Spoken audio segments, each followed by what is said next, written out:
I have 8 questions here. You pick 3 of them, and whatever you land on, that is where we start. Okay. 4. What is the most recent TV show that you have binge watched? Recently, I was binge watching Severance. I didn't get all the way through, so I guess my binge was not successful. But that was my most recent attempt.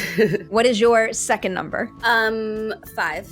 I'm glad we landed on a Yellowjackets one. So I'm going to set a scene for you. You are on a plane. That plane goes down in the middle of nowhere, and you have to survive in the woods until someone comes and finds you.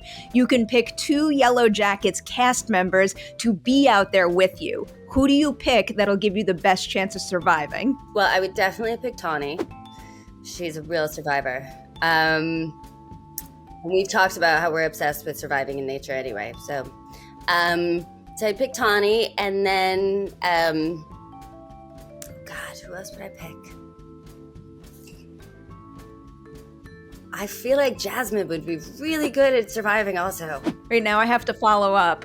What is your greatest survival skill that you would bring to the group, but then also what is your big survival weakness that you would have to overcome? I'm very strong. I can go a long time without food, and I've watched a lot of survival shows, so I feel like I have a lot of survival information. I'm like one of those people who goes on Naked and Afraid and is like, yeah, well, you know where they all fail. Like, with those like crazy super fans that go on the show. I would never actually go on the show unless Tawny did it with me. All right, you got one more pick on the tower here, or fake right, tower that's not here. Number 2. This is Yellowjackets role swap. If you could swap roles with anyone on the show, who would you pick and why? I really love Lottie's character. I think that would be a really fun. And now that we know that she's coming back as an adult, it was announced today, I really feel like that would be a fun part. What is up, everyone? Welcome back for a new edition of Collider Ladies Night, a very special edition because I am a big fan of Christina Ricci's, but not only are we here celebrating your filmography, we are celebrating a very, very well-deserved Emmy nomination. Oh my, congratulations. I am so thrilled for you and for the show overall. Thank you. Yeah, it's been really incredible. And overall, just the success of the show has been I don't want to say surprising because we knew the show was good when we were making it, but it's been, I guess, overwhelming. Could never have imagined people would love it as much as they do. What was the movie, the performance, or personal experience that first made you say, I have to be an actor?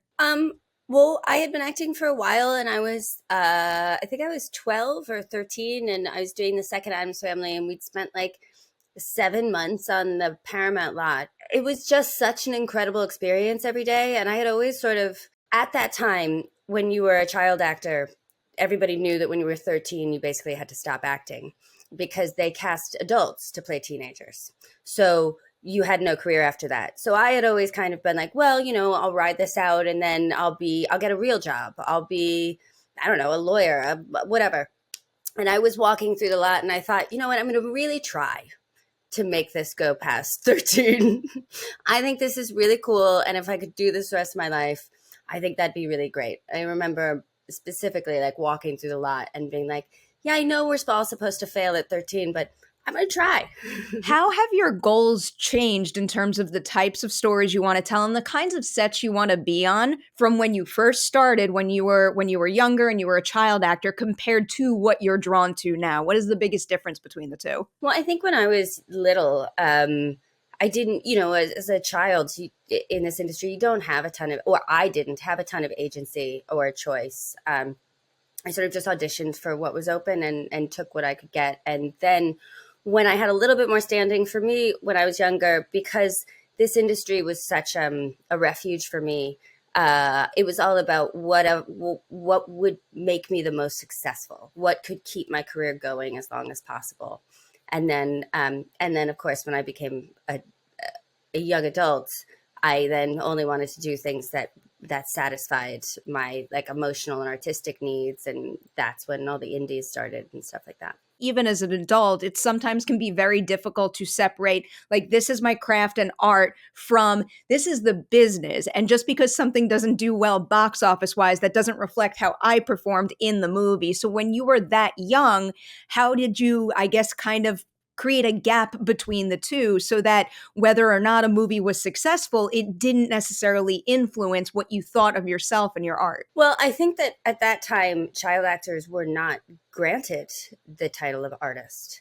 So I had no feeling that I had any art or that there was any art to protect or any of that. I did what I was told would be good for films that were good for my career. And I was lucky to be here, basically, is kind of the vibe that we had at that time, kid actors. Now that you are grown up and an adult, I don't know how much you can tap into this world, but do you find working with child actors today that it is still that kind of case, that that kind of environment is still, alive and active in any degree? Well, I don't know. I mean, you do, I think with young actors or actors starting out, there is this, there's this huge competition. There's this sense that you're lucky when you finally get the part. You don't want to lose anything. By the time you get a part, most of us, we've been auditioning for at least a year. Your ambition, your drive, everything. So I think there is always this sense, or I think there's a lot of times this sense of like being really lucky to be there. And I think as kids, especially, they tell you you're lucky to be here, so that when you're tired and you don't want to be there, they're like, do you have a lucky, so, but so I don't know now how it is for kid actors. I don't know. But I will say that whenever I work with young people who have like been kid actors in the past couple of years, there is this sense of, it's like an unspoken thing where that other actor knows also that no matter what, we have to get this done and we all have to behave and we're all going to be professional. Like I've never had a former kid actor, like a real true former kid actor. I'm not talking about people who start at like 17 or 18, but a real former kid actor. I've never had one who was sort of difficult or couldn't like jump right to it. And, there's just like a professionalism that is in your bones, I think, when you grow up on sets.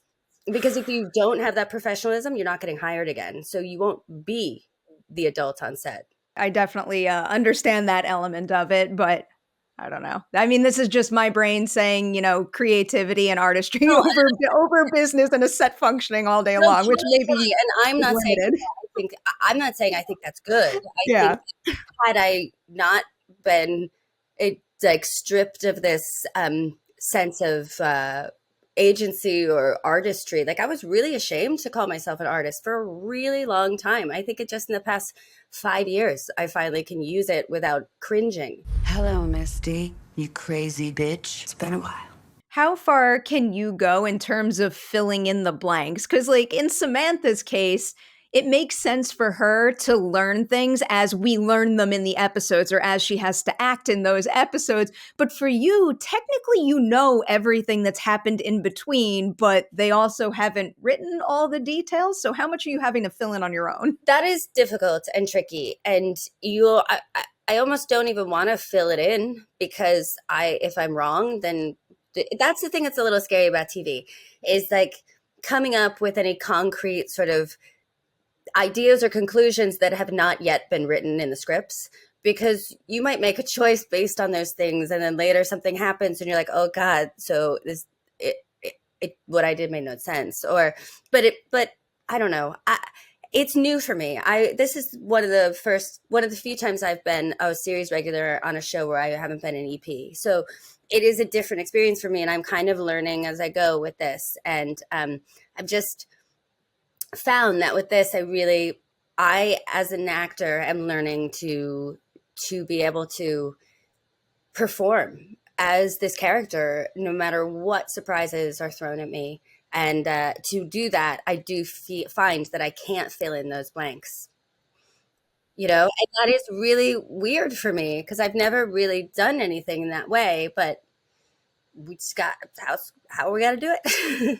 So you can't fill in those blanks, but is there any particular, I guess maybe I would describe it as an anchor you can turn to no matter, how wild Misty's decisions are or what pops up that you never expected was going to happen? Is there a particular quality or maybe experience she had that you can always turn to and know that whatever decision she made was in truth? Well, I always try to root it to really her core, like compulsions, impulses, and personality type. And we have written in this, we have seen in the script, in the series, she does the same thing over and over again. She has a compulsive need to try to get people to, she's gone so far past this idea of connection because she's so obsessed with connection that it's more now like Lenny from Of Mice and Men. She's going to grab them and squeeze them and put them in a basement, you know? And what's great too is that when you have a younger character being played, you get to see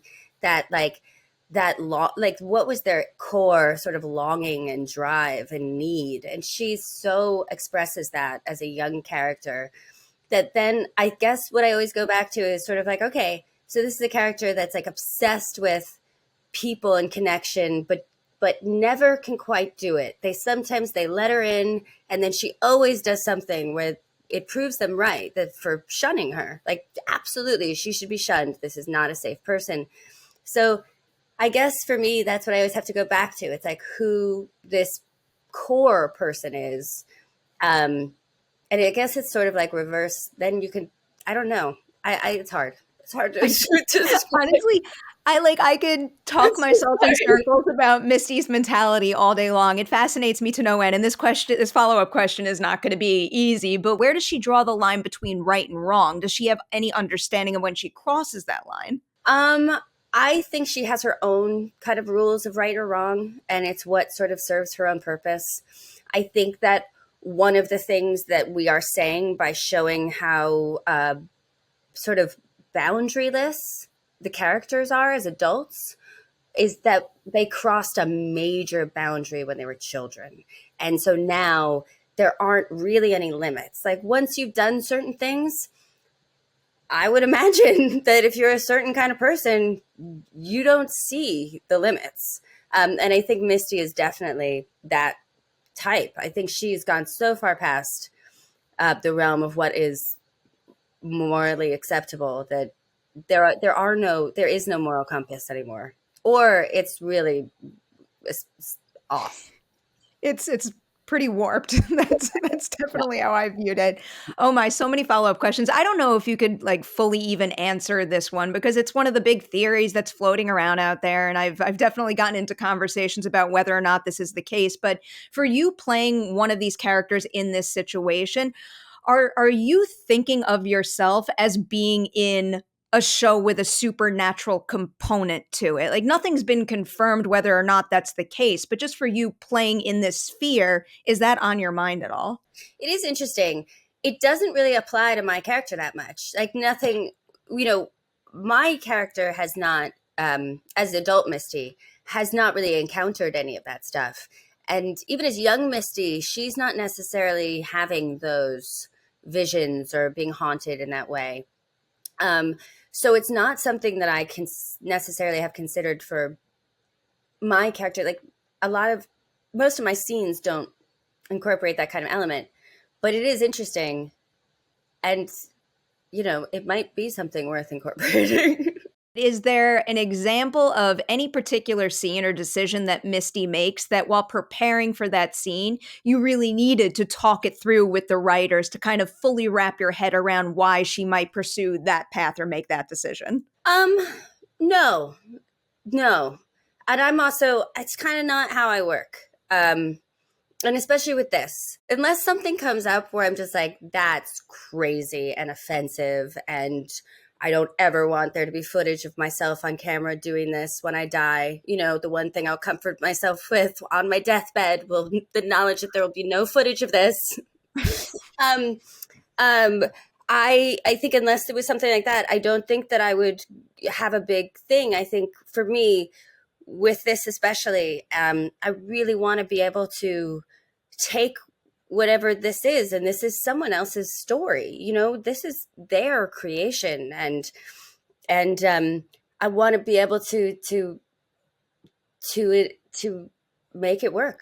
There's been little stuff along the way because I do get worried with Misty that she's going to be too clowny sometimes, and so there have been little things along the way where I'm like, yeah, that's a really funny prop, but is it too funny? You know what I mean? Like little things like that. And so they've been great with changing little things just to make things a little more subtle sometimes. Yeah. Is there a specific example you can give, whether it's a prop or anything of the sorts? Well, yeah, I mean, there's like, this is the most mundane example, but you know, like little things, like they had me in a scene ordering a brandy Alexander as a drink, and I was like, I get that, but I feel like it's too much.